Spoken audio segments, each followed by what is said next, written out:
একটা দারুণ জিনিস কিনতে এসেছি এবং ইউনিক জিনিস, ধারণার বাইরে সেরকম একটা জিনিস কিনতে এসেছি। চলুন দেখাবো আপনাদের, দেখলেই বুঝতে পারবেন। একটা রাস্তাটা দেখুন, দুপাশে গাছ, মাঝখান দিয়ে যাচ্ছে, সামনে হচ্ছে নদী, দামোদর নদী। নদী নয়, নদ। দামোদর নদ, সরি, নদী নয়, নদ। তো এই দামোদর নদের ধারে আমরা এসেছি। এইদিকে ওই যে উনি জল থেকে তুলছেন মনে হচ্ছে। ও, জল থেকে তুলছে। হুম, এই দেখুন, বুঝতে পারছেন?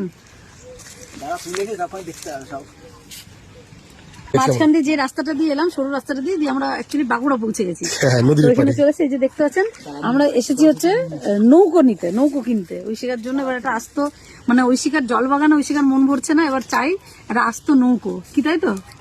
নৌকা থাকবে, তার ভেতরে গাছ থাকবে, দেখতে সুন্দর লাগবে। কি গাছ থাকবে? কি গাছ? কত গাছ? আচ্ছা। তো ওই জন্য এসেছি এখন ঐশিকার শখ পূরণ করতে।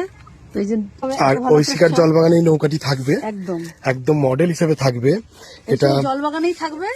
আর কি কি হচ্ছে না হচ্ছে বাকি কিছু কিন্তু আসছে পরের ভিডিওতে, আপনাদেরকে দেখাবো, পুরোটা দেখাবো। এবং খুব মানে ইউনিক একটা, মানে নজর কাড়া একটা জিনিস হতে চলেছে, এটুকু বলতে পারি।